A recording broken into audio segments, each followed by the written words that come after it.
Welcome back to the Challenger Podcast. I'm your host, Dave Glaser, and today we're diving into another episode of our Enneagram relationship series, the good, the bad, and the ugly of each personality type. In this episode, we're talking about the Type 3, the achiever. These are your go-getters, the doers, the ones who love to win, achieve, and make things happen in every area of their life. Type 3s are magnetic, charming, and driven, but when it comes to relationships, that same drive can be both their greatest strength and their biggest challenge. Let's dig in. The good. Type 3s are some of the most motivated, confident, and inspiring people you'll ever come in contact with. They bring energy and ambition into everything they do, including their relationships. They are goal-oriented partners. They set goals for the relationship and will work hard to build a successful life together.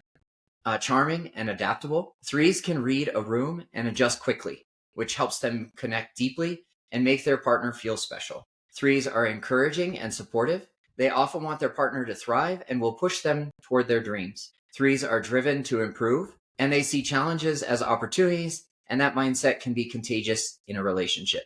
In relationship, this looks like a partner who makes you feel like you can conquer the world together. They celebrate your wins, plan the next adventure, and make sure you're both moving forward in the relationship and life. The bad. At average health, underneath that polished exterior and at average health, Type 3s can struggle with image, vulnerability, and emotional presence. They oftentimes put work before love, and their ambition can make them prioritize achievement over intimacy. They tend to perform instead of connect, and they may put on a version of themselves that looks successful rather than showing who they really are. 3s typically avoid failure. They can have a hard time admitting when something's not working in life or in love. Oftentimes, they have a validation-seeking tendency, and they may depend on their partner's admiration to feel valued, which can put pressure on the relationship. In relationships, this might look like a partner who's physically present, but emotionally distant.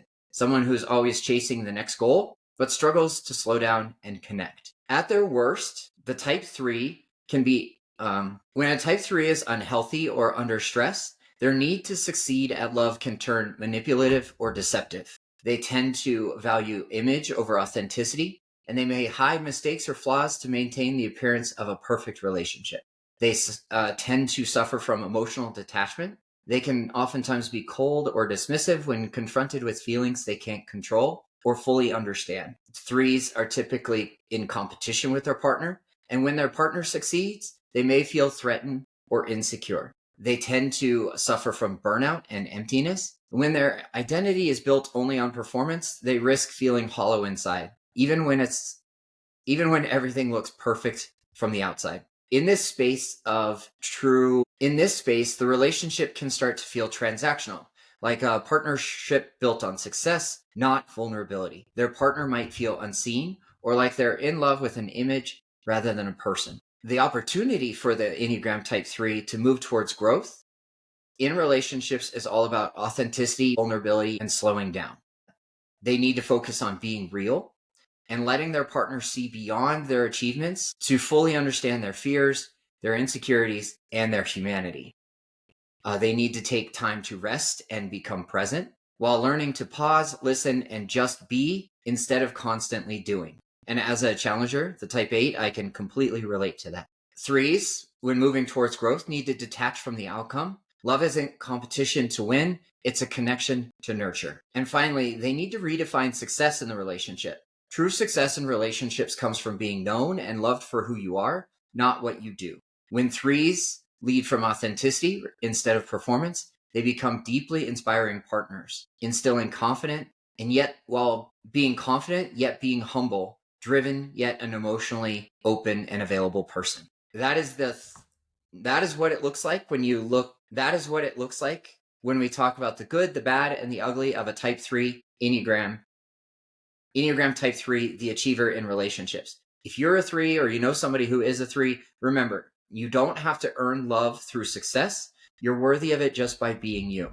If you've enjoyed this episode, don't forget to hit subscribe, leave me a written review, and share it with a friend. That really helps to get the message of the podcast out there to more people. Next week, we are going to be interviewing a buddy of mine, Devin. He is a Type 4 on the Enneagram, and we're diving in deep into how his uniqueness is where he feels the most value in his life. Thanks for listening to the Challenger Podcast. Until next week, wishing you health and happiness wherever you're at in the world. So keep growing, keep learning, and keep showing up as your best and most authentic self. Until the next week, this is Dave Glaser in Fort Collins, Colorado.